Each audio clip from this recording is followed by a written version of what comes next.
माननीय अध्यक्ष जी, मैं प्रस्ताव करता हूं कि राष्ट्रपति की सेवा में निम्नलिखित शब्दों में एक समावेदन प्रस्तुत किया जाए कि इस सत्र में समवेत लोकसभा के सदस्य राष्ट्रपति के उस अभिभाषण के लिए जो उन्होंने 31 जनवरी 2019 को एक साथ समवेत संसद की दोनों सभाओं के समक्ष देने की कृपा की है, उनके अत्यंत आभारी हैं। आप पिछले फिर से बोलेंगे अगर यहाँ पे प्रश्न जी माइक पे आवाज आएगी। मैं इस चीज से बोलने की इजाजत चाहता हूँ और मैं प्रार्थना करूंगा कि एकाएक मुझे वायरल अटैक हो गया, जिसके कारण बोलने की कुछ कठिनाई हो सकती है और अगर कठिनाई आवे तो मैं थोड़ी देर के लिए बैठ के भी बोलना चाहूँ तो आप इजाजत देंगे।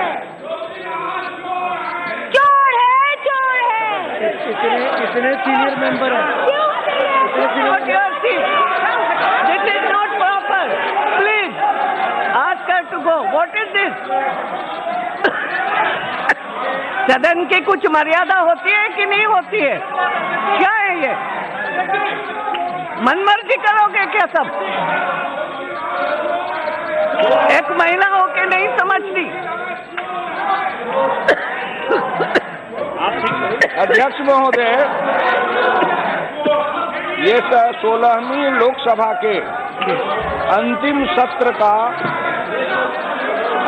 सत्र में हम खड़े हैं और इस अंतिम सत्र के बाद जब हम सब अपने क्षेत्र में लौटेंगे तो लोकतांत्रिक महाभारत का समर प्रारंभ होगा। देश के अंदर इस बार जो महाभारत का युद्ध हुआ था, धर्म युद्ध, और दोनों पक्ष में सेनाएं बटी थी, उसी तरह इस बार हिंदुस्तान के इस आम चुनाव में दोनों तरफ सेनाएं बट रही हैं। धर्म का अधर्म के बीच सेनाएं बट रही है। एक तरफ जब राष्ट्रपति जी अपने अभिभाषण को प्रारंभ करते हैं तो वो शुरू ही करते हैं कि मुझे इस बात की खुशी है कि हमारा देश गांधी जी के सपनों के अनुरूप नैतिकता पर आधारित समावेशी समाज का निर्माण कर रहा है। हमारा देश बाबा साहब डॉक्टर भीमराव अम्बेडकर द्वारा संविधान में दिए गए सामाजिक और आर्थिक न्याय के आदर्शों के साथ आगे बढ़ रहा है। मेरी सरकार के प्रयासों में शोषण की राजनीति के विरुद्ध जन चेतना की मशाल जलाने वाले डॉक्टर राम मनोहर लोहिया के समानता पर आधारित समाज के प्रति आस्था स्पष्ट दिखाई देती है। प्रारंभ में ही ऐसा कहा गया कि गांधी, अंबेडकर और लोहिया के सपनों को साकार करने का लक्ष्य इस सरकार का है। गांधी भी उनकी दृष्टि थी कि समाज के सबसे जो कमजोर है उसको बजट का अधिक से अधिक हिस्सा जाए। पंडित जवाहरलाल नेहरू से महात्मा गांधी ने कहा था कि तुम्हारे बजट की सफलता को मैं इस दृष्टि से देखूंगा कि तुम्हारे बजट की राशि सबसे निर्धन निर्बल जो है उसके पास में कितना जा रहा है। अंबेडकर जी ने यही देखा था कि सामाजिक क्रांति हो और समाज के सबसे निर्धन निर्बल कमजोर वर्ग के हैं उन्हें भी समाज में सम्मान के साथ जीने का अधिकार मिले। डॉक्टर लोहिया ने समानता की बात की थी, समानता की सब में समानता आए, ऊंच नीच का भेद न हो, अमीर गरीब का भेद न हो और सब बराबर होके समानता हो और पिछड़े वर्गों के मसीहा के रूप में उन्होंने इस देश में क्रांति की थी। एक तरफ हम राष्ट्रपिता महात्मा गांधी, दूसरे तरफ दलितों के उद्धारक अम्बेडकर, तीसरे तरफ पिछड़े वर्गों के मसीहा डॉक्टर राम मनोहर लोहिया को याद करते हुए इस बजट को प्रारंभ किया गया है। इसलिए मैं महामहिम राष्ट्रपति जी को धन्यवाद देता हूं कि उन्होंने इन तीन महात्माओं को याद किया है। लोहिया जी की बात को इन्होंने कहा है तो मैं लोहिया जी के समानता की बात मैं कुछ आपको उद्धृत करना चाहता हूं। लोक लोकसभा में 16 मार्च 1965 को बहस करते हुए डॉक्टर लोहिया ने कहा था, समाजवाद हर किसी अन्य सिद्धांत की तरह एक होता है थोक, एक होता है तुक्का, एक होता है सगुण, एक होता है निर्गुण, एक होता है सिद्धांत, एक होता है कार्यक्रम। समाजवाद से एक सीढ़ी नीचे उतरो, उस सीढ़ी का नाम है बराबरी। उस बराबरी से एक सीढ़ी नीचे उतरो, ये है महत्वपूर्ण जो हिंदुस्तान के सभी गांव गरीब किसान मजदूरों को समझना चाहिए। उन्होंने कहा, आर्थिक बराबरी, सामाजिक बराबरी, राजकीय बराबरी, धार्मिक बराबरी और एक सीढ़ी और नीचे उतरो, तब उसके बाद आएगी समता, संपूर्ण समता, संभव समता। डॉक्टर लोहिया ने आर्थिक बराबरी, सामाजिक बराबरी, राजकीय बराबरी, धार्मिक बराबरी इन शब्दों का इस्तेमाल किया था। डॉक्टर लोहिया तो समाजवादी थे, लेकिन समाजवादी होने के नाते फिर किस धार्मिक बराबरी की बात उन्होंने की थी? देश के अंदर अगर आर्थिक बराबरी को गैर बराबरी है, उसमें बराबरी लाने के लिए जो कार्यक्रम चलाए जा रहे हैं वो आर्थिक बराबरी के लिए है। आज आर्थिक दृष्टिकोण से जो गरीब निर्धन निर्बल नीचे है, उसको ऊपर उठाने के लिए सरकार की योजनाएं चलती है। क्या ये जनधन योजना निर्धन निर्बल गरीबों को ऊपर उठाने के लिए नहीं है? आज हिंदुस्तान के अंदर 34 करोड़ जनधन खाता खुले हैं और उसमें लगभग 84-85 हजार करोड़ रुपया गांव के गरीब मजदूर किसानों ने जमा किया है। आज गांव की एक गरीबनी माता है जिनके पास में 10-5 रुपए नहीं थे, उन्होंने भी 0 बैलेंस पर अपने खाता को बैंक में खोला है। और दुनिया के अंदर जितने खाता खुले हैं बैंक में, उसमें से लगभग 55% खाता केवल हिंदुस्तान के लोगों ने खोला है। आज भारत की ओर बढ़ रहा है कि ज्यादा से ज्यादा लोग बचत करें, उस बचत से हिंदुस्तान का कल्याण हो, हिंदुस्तान के कोष में पैसा जाए, जिससे गांव गरीब किसानों के लिए काम किया जाए। इसी के आर्थिक बराबरी को कम करने के लिए ही, मिटाने के लिए ही ये सुलभ शौचालय जो बन रहे हैं, घर घर में जो शौचालय बनाए जा रहे हैं, किस लिए बनाए जा रहे हैं? जमीनों के घर में, एक घर में 5-5, 7-7 शौचालय होते हैं और जितना बड़ा उनका बाथरूम होता है अध्यक्ष महोदय, उतना बड़ा उन गरीबों का घर भी नहीं होता है। इसलिए मैं प्रधानमंत्री जी को धन्यवाद देना चाहता हूँ कि निर्धन निर्बल गरीब, जहाँ की गरीबनी माताएं शौच के लिए कष्ट उठाती रहती थी, उनके लिए शौच बनाया है। और आज हिंदुस्तान के अंदर 98% घरों में जो शौच बना है, इससे किसका लाभ है? एक तरफ आर्थिक गैर बराबरी को मिटाने का काम है, तो दूसरे तरफ सामाजिक गैर बराबरी को भी मिटाने का काम है। इन योजनाओं के कारण हिंदुस्तान के जो बड़े लोग हैं, संपन्न हैं, समृद्ध हैं, सामंत हैं, उनके कलेजे में आग लगती है कि गांव की इन गरीब, दलित, पिछड़े गरीबों की महिलाएं शौच के लिए बाहर जाती थी, उसी समय उनके साथ ज्यादा छेड़खानी होती थी। उन बड़े लोगों के मन में इस बात का आग लगी है कि नरेंद्र मोदी आज हिंदुस्तान में उन गरीबों के घर में शौचालय बना के ये समृद्ध और सामंत लोगों के बराबरी में उनको खड़ा करना चाह रहे हैं, इससे उनके कलेजे में आग लग रही है। आज हिंदुस्तान के अंदर जो गांव में हमारे गरीब भाई हैं, उनको प्रधानमंत्री आवास योजना से जो घर बनाए जा रहे हैं, वो किस लिए बनाए जा रहे हैं? हम लोग जिस समय समाजवादी थे, डॉक्टर लोहिया के आंदोलन में नारा लगाते थे, मांग रहा है हिंदुस्तान रोटी, कपड़ा और मकान। आज नरेंद्र मोदी हर हिंदुस्तान को रोटी, कपड़ा और मकान देने के लिए प्रतिबद्ध हैं और उस ओर एक कदम को उठा रहे हैं। रोटी भी दे रहे हैं। हिंदुस्तान के अंदर रोटी मिलेगी तब जब कृषि की उन्नति होगी, तब कृषि की उन्नति होगी तब जब खेत में पानी जाएगा, तब दीनदयाल उपाध्याय और लोहिया कहते थे, हर खेत में पानी हो, हर खेत हाथ को काम हो।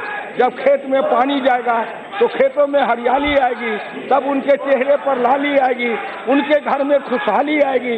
और ये प्रधानमंत्री सिंचाई योजना के तहत जो हर खेत में पानी पहुंचाने का काम शुरू हुआ है, जिससे गांव के निर्धन गरीब उनमें उन्नति होगी, उनमें खुशहाली आएगी। ये बड़े लोगों को अच्छा नहीं लग रहा है अध्यक्ष महोदय।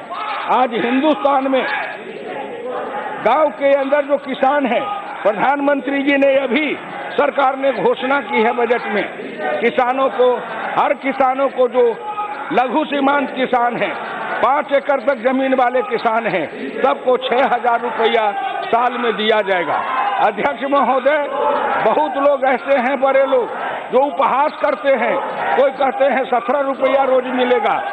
दिल्ली के NCR में बसने वाले किसान जिनके लिए 6,000 रुपया कोई कीमत नहीं है, ये टीवी वाले ऐसे किसानों के मुंह में वो भोंपा लगा के और उनसे पूछते हैं कि 6,000 रुपया से क्या होगा।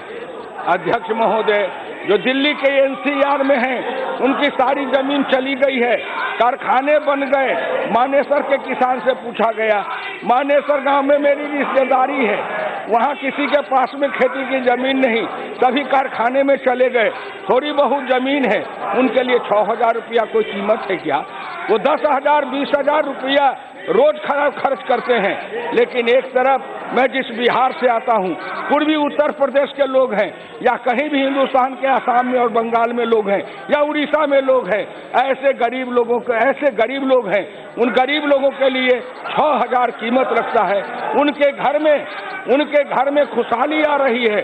और जब ऐसे गरीब किसान से पूछा गया तो उन्होंने कहा कि 6,000 रुपया हमारे लिए बहुत महत्व रखता है, हमारे लिए इसकी कीमत है, हमारे घर में खुशहाली आएगी। ये 6,000 रुपया जो जिन गरीब किसानों को मिल रहा है, मेरे गांव में किसान हैं, उनके हर के चेहरे पर इस बात से खुशी आई कि हर आदमी को 100% किसानों को 6,000 रुपया उनके खाते में जाएगा।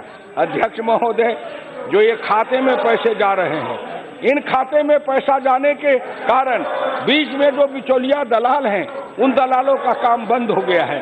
और ऐसे जितने दलाल हैं अध्यक्ष महोदय, वो गांव से लेके और दिल्ली तक ऐसे जितने दलाल हैं, वो एक तरफ इकट्ठा होकर के नरेंद्र मोदी के खिलाफ मोर्चा बना रहे हैं कि जब ये नरेंद्र मोदी डायरेक्ट ट्रांसफर करेंगे तो सभी पैसा डायरेक्ट चला जाएगा, तो बीच में दलाली कहाँ से खाएंगे।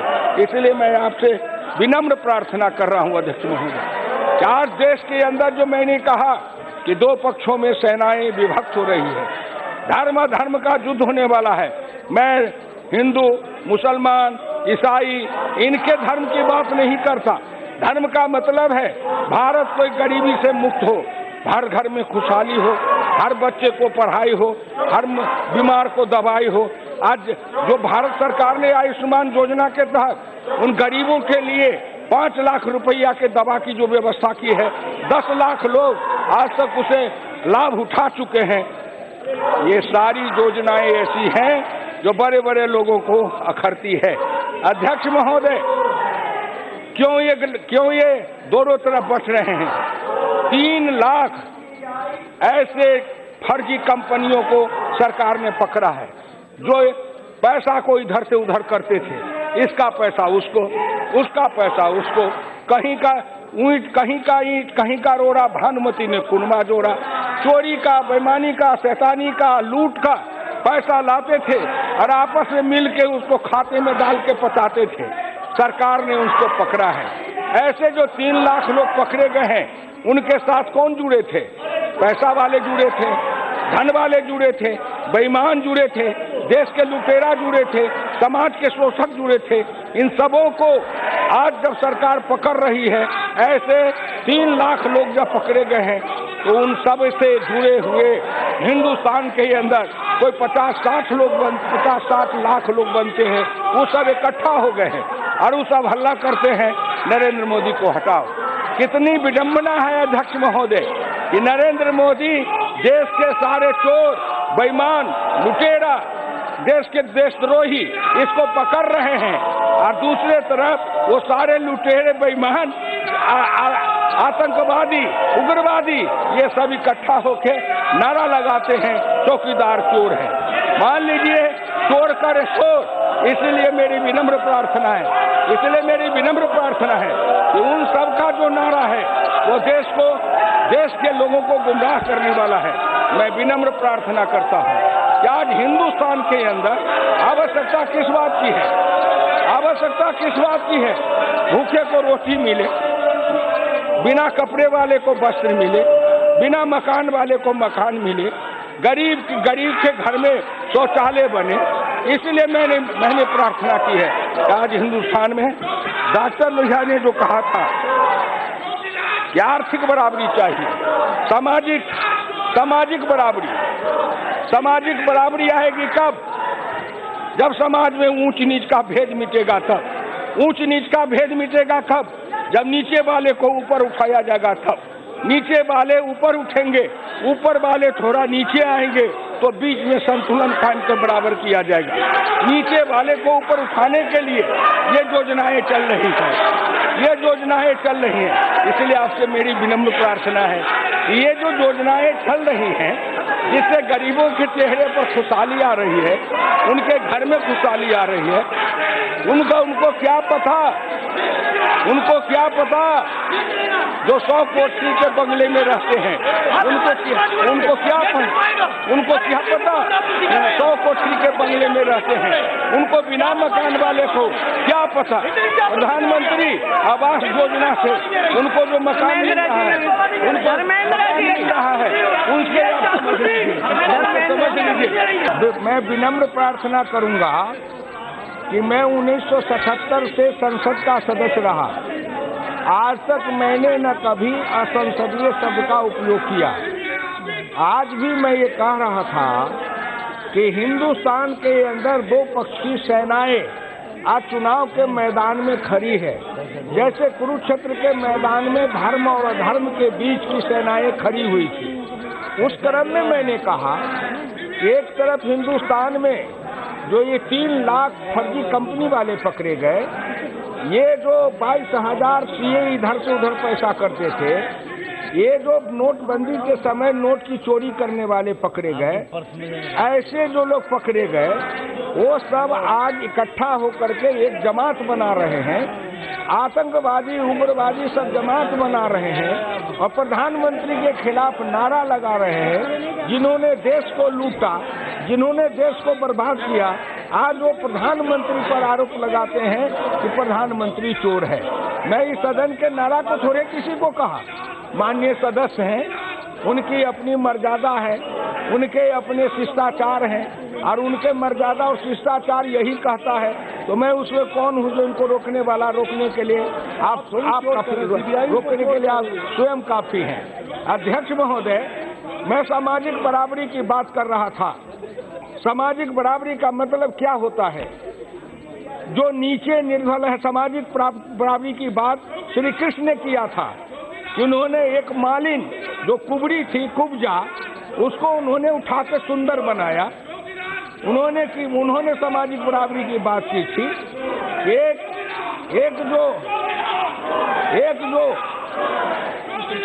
जो ऋषि थे, आप जानते हैं, शास्त्र को ज्ञान है आपके पास, कि सुपन ऋषि, जिनको उस समय के समाज में अछूत कहा जाता था, जब तक युधिष्ठिर के राजस्वी जग में सुपन ऋषि को भोजन करा के पूजित नहीं किए, तब तक यज्ञ को पूर्ण नहीं माना था।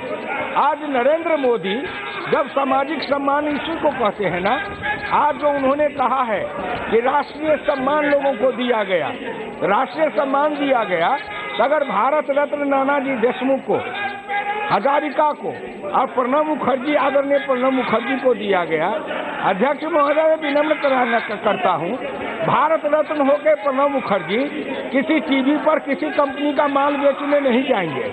आज तो भारत रत्न ऐसे हैं जो टीवी पर कंपनी का माल बेचते हैं, तेल बेचते हैं, साबुन बेचते हैं, कितना उस पद का अपमान करते हैं। इसीलिए नरेंद्र मोदी जी ने उचित पात्र, उचित व्यक्ति, पूजनीय को पूज्य मानने में जो बाधा क्रम है, यही मनुष्य का अहंकार है, यही मनुष्य का भ्रम है। आज इस भ्रम से जो लोग भ्रमित हैं, उनको अपनी आत्मा से सोचना चाहिए। कहाँ वो देते हैं पद्मश्री और पद्मश्री और पद्मभूषण का सम्मान देते हैं। अध्यक्ष महोदय, एक तरफ गांव में रहने वाला किसान का बेटा, हल चलाने वाला, भैंस चराने वाला का बेटा हुकुम देव नारायण यादव को अगर पद्म भूषण देते हैं, तो दूसरे तरफ बिहार के नरकटियागंज में रामनगर से झाड़ू लगाने वाली, जमीन पर सोने वाली, सूखी रोटी खाने वाली, अपने बच्चे को गोद में लेके सोती, उनको भरतन कपड़ा नहीं दे पाती, ऐसे भागीरथी देवी को जो पद्मश्री का सम्मान मिला है, ये क्या बताता है कि नरेंद्र मोदी की दृष्टि है कि प्रतिभा, योग्यता, क्षमता जिनके पास में हो, अगर वो झोपड़ी में प्रतिभा है तो उस प्रतिभा की पूजा करेंगे। लेकिन हमारे पास क्या पूंजी है साहब?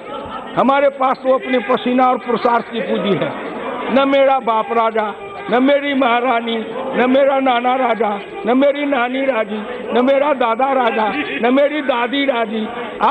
आज जो राजनीति में है तो ये अखबार वाले और ये टीवी फोक्सिन वाले, बायोस्कोप वाले ये दिखाते हैं कि कौन आया है राजनीति में जिसके जो नाना दादा के ऐसे बड़े लोगों के घर से हैं। नरेंद्र मोदी चाहते हैं कि महल से अगर प्रतिभा की पूजा होती रही है तो आज निर्धन, निर्बल, पिछड़े, दलित, गांव के गरीब के घर में भी अगर प्रतिभा है, योग्यता है, क्षमता है, पसीना है, परिश्रम है, तो आज उनकी भी पूजा की जाए।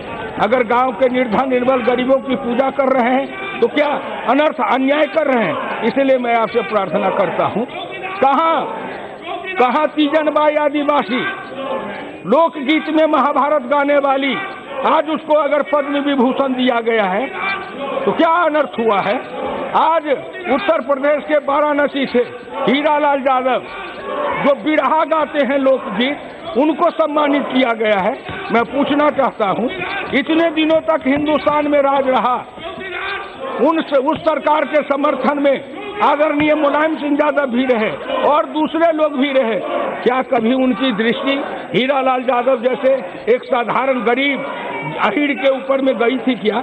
आज नरेंद्र मोदी जी एक लोकगीत गाने वाले को उठा रहे हैं। डॉक्टर लोहिया ने कहा था, लोकभूषा, लोकभूषा, लोक भोजन, लोक भवन, लोक संस्कृति, लोक कला, जब इसको पूजा जाएगा तब असली लोकतंत्र आएगा। आज नरेंद्र मोदी जी लोक संस्कृति को भी पूज रहे हैं। लोक गायक जो बिरहा गाने वाले हैं हीरालाल यादव, वो जो बिरहा सुने होंगे पूर्वी उत्तर प्रदेश में, उनको कितना आनंद आता है वही जानेंगे। तीजन बाई वहाँ आदिवासियों के बीच में से निकल करके आज वो महाभारत गाती है, उसका आनंद उस समाज को मिलता होगा। का दुख जाने दुखिया, का दुख जाने दुखिया माए, जाके पैर न फटे बेमाई, सो का जाने पीर पराई। ये महल में रहने वाले लोग हमारी पीड़ा को क्या जानेंगे, हमारे दुख को क्या जानेंगे, मेरी माँ को क्या कष्ट होगा उसको क्या जानेंगे। नरेंद्र मोदी इसलिए जानते हैं कि एक मजदूरी ने गरीब माँ के पेट से पैदा लिया, पिछड़े समाज में पैदा लिया। मैं भारतीय जनता पार्टी के सभी लोगों को कोट कोट अभिनंदन करके धन्यवाद देता हूँ, जिन्होंने नरेंद्र मोदी जैसे पिछड़े में जन्म लेने वाले गरीबनी माँ के बेटा को नेता बना के 1 नंबर कुर्सी पर सम्मानित किया है। पहले क्यों नहीं हुआ? पहले क्यों नहीं हुआ? हमको बुलाओ, हमको नाना प्रकार का लोभ दिखाओ, हम फूल लेके आएंगे, तेरे गले में पहनाएंगे, हम पीछे पीछे रह जाएंगे, तेरे जूता चप्पल साफ करते रहेंगे, तू कुर्सी पर बैठ और सिंहासन पर मुकुट पहन के राज चला। अब नरेंद्र मोदी के राज में जमाना बदला है। इसलिए मैं इस सदन से खड़ा होके हिंदुस्तान के करोड़ों गरीबों, निर्धन, निर्बल, पिछड़े दलितों, उनसे प्रार्थना करना चाहता हूं। आज लोकसभा टीवी पर मेरी बात सुन रहे होंगे, सुनो, ये जंग है, ये दंग है, ये झगड़ा महाभारत का है। एक तरफ झोपड़ी और एक तरफ महल है, ये झोपड़ी और महल का टक्कर है। एक तरफ लुटेरा है और एक तरफ नरेंद्र मोदी फक्कर है। इसलिए दो पंक्ति में बच जाओ, सीधी लड़ाई होने दो। और मैं बड़े लोगों को सावधान करना चाहता हूँ। जिस तरह महाभारत में श्री कृष्ण ने कुरुसभा में जाके सबको सावधान किया था, महाभारत में गीता का संदेश सुनाया था। अध्यक्ष महोदय, आज तो राजनीति में ऐसे नेता हैं जिन्होंने गीता का ये श्लोक पढ़ा, न गीता का ज्ञान देखा, न गीता के मर्म को समझा, लेकिन वो अपने अखबार और टीवी के मार्फत से श्री नरेंद्र मोदी को गीता पढ़ने का उपदेश देते हैं। अरे नरेंद्र मोदी गीता क्या पढ़ेंगे नरेंद्र मोदी 20 साल 25 साल संघ के प्रचारक के हैसियत से गांव-गांव भटके, जंगल में भटके, आदिवासियों के, गरीबों, निर्धन निर्मल के बीच में भटके, उन्होंने गीता का प्रत्यक्ष ज्ञान प्राप्त किया है। जिसके पास में है नहीं, ज्ञान नहीं, बुद्धि नहीं, विवेक नहीं। मैं एक बात और कहना चाहूंगा अध्यक्ष महोदय, हिंदुस्तान के इन गरीबों से कहना चाहता हूं, तुम अपने जाति के नेता के पीछे बहुत डर रहे हो। तुम्हारे जाति के नेता आए, तुमको भटकाए, जात के नाम पर साथ लिए, खुद किला पर चढ़ गए। उन्होंने कहा जात के लोगों आओ, मेरे पीछे लग जाओ, अपने बेटे को मरवाओ, मैं तेरे बेटे के लाश पर चढ़ूंगा, लाल किला पर झंडा लहराऊंगा। वो जमाना चला गया। इसलिए मैं उन गरीबों के बच्चों से कहना चाहता हूं, पिछड़े दलितों से कहना चाहता हूं कि तुम अपने जाति के नेता के पीछे दौड़ना छोड़ो, उनके मोह को छोड़ो, उनके ममता को छोड़ो और एक बार जाति तोड़ो, बंधन छोड़ो, गले गले लगो, हाथ में हाथ मिलाओ, सब मिल करके गाओ, ना हम हिंदू ना हम मुसलमान, हम हैं भारत माता के संतान। सब मिल करके आएंगे, कमल पर मुहर लगाएंगे, फिर नरेंद्र मोदी को हिंदुस्तान के लाल किला पर चढ़ाएंगे। जिस दिन यह सपना पूरा होगा, हिंदुस्तान का कायाकल्प होगा। इसलिए मैं अंत में मैं हिंदुस्तान के किसान, पिछड़े दलितों से प्रार्थना करना चाहता हूँ, मेरी बात को समझो। मैं जीवन के 58 राजनीति के 58 वर्ष तक केवल इन गरीबों के लिए लड़ा, पिछड़ों के लिए लड़ा, दलितों के लिए लड़ा। और अध्यक्ष महोदय, मैं पीड़ित हूँ। मैं ऊंची जातियों के अनादर से, अपमान से कभी पीड़ित नहीं हुआ। मुझे अगर कभी पीड़ित होना पड़ा तो अपने जाति के लोगों से होना पड़ा। 1991 में मैं चंद्रशेखर जी के नेतृत्व में दरभंगा से लोकसभा का चुनाव लड़ रहा था। मैं उस समय भारत सरकार का मंत्री था। उस समय उग्रवादी, आतंकवादी, जातवादी, उदंडवादी, ये जितने मेरे जाति के ही लोग थे, एक नेता के पीछे पागल थे। उन्होंने मुझ पर अध्यक्ष जी जला हुआ मोबिल का एक बाल्टी पंपिंग सेट में से डाल दिया, मिट्टी तेल डाल दिया, मेरे देह में आग लगाने लगे। वहां के लोगों ने आके मुझे बचाया। इसलिए मैं कहना चाहता हूं, आओ गरीबों, जात से नाता छोड़ो, मोह को छोड़ो, तुम एक साथ इकट्ठे हो जाओ। ये लड़ाई है, ये महाभारत का युद्ध है। एक तरफ गरीब, एक तरफ अमीर, एक तरफ कमेड़ा, एक तरफ लुटेरा, एक तरफ महल, एक तरफ झोंकड़ी। अध्यक्ष महोदय, निर्बल से लड़ाई बलवान की ये कहानी है दिए और तूफान की। एक तरफ निर्बल निर्धन लोग खड़े हैं, आ जाओ। अंत में प्रार्थना करूंगा, समाज को समरस करने के लिए ऊंची जाति के लोगों को 10% आरक्षण दिया गया। डॉक्टर लोहिया कहते थे कि जिस दिन ऊंची जाति के गरीब अपने जाति के ऊंचे धनवान और अमीर से नाता तोड़ के और पिछड़े दलित के गरीबों से अपना नाता जोड़ लेंगे, उस दिन असली हिंदुस्तान का निर्माण होगा। मुझे खुशी है कि उस ओर कदम बढ़ा रहे हैं। ये ऊंची जाति के गरीब का भी अपने जात के संबंधवादी, अपने जात के बड़े लोगों से, भ्रष्टाचारियों से नाता टूटेगा और फिर वो आगे आके इन गरीबों, दलितों, पिछड़े लोग हैं, इनके गरीबों का नेतृत्व करेगा। वाणी को विराम देते हुए डॉक्टर लोहिया के उस वाणी से आह्वान करता हूँ। वो हमेशा कहते थे, ऊंची जाति के नौजवानों में नेतृत्व देने की क्षमता है, उसमें आगे बढ़ने की क्षमता है। तुम नाता तोड़ो अपने अमीरों से, आगे आओ और समाज के इन पिछड़े दलितों का नेतृत्व करो, नए भारत का निर्माण करो। तुम खाद बन जाओ, लेकिन इनको गुलाब के खिल के जैसे फूलने दो, खिलने दो। नरेंद्र मोदी उस ओर जा रहे हैं। आखिरी में कहूंगा, ये बेईमान शैतान का ये संपत्ति जब्त हो रही है, बेनामी संपत्ति। मैं एक शब्द सुना देता हूँ। 1960 में कांचन मुक्ति पर प्रवचन देते हुए साथियों के बीच लोहिया ने कहा था, गौर से सुनिएगा सब, दुनिया के नौजवानों सुनो, गरीबों सुनो, अपराधियों के लिए उचित दंड की व्यवस्था रहनी चाहिए और विशेष रूप से अवैधानिक संपत्तियों को छीन लेने की। किंतु ऐसे कानून बनाने से पहले यह आवश्यक है कि उसके समर्थन में शक्तिशाली जनमत तैयार हो। डॉक्टर लोहिया ने 60 में जिसको कहा था, आज नरेंद्र मोदी बेनामी संपत्ति जब्त कर रहे हैं, इसलिए कर रहे हैं कि विशाल जनमत उसके साथ है। मैं उन गरीबों को, उन मजदूरों को, किसानों को, पिछड़ों को, दलितों को, गरीबनी माताओं को कहता हूँ, मेरी बात सुनो। एक गरीबनी माँ जो तुम्हारे कोख की लाज किया है, तुम्हारे दूध की पूजा किया है, आज आवश्यकता है कि तेरे कोख से जितने संतान हैं उन सबों को कहो, उठो, जागो, इस युद्ध में गरीब एक तरफ होके नरेंद्र मोदी के साथ खड़े हो जाओ और एक बार हिंदुस्तान में आर पार की लड़ाई होने दो, फिर देखेंगे किसके सीने में कितनी ताकत है। ये 2019 के चुनाव में हर मतदान केंद्र पर हम लड़ लेंगे और फिर अपना विजय पताका फहरावेंगे। बहुत बहुत धन्यवाद।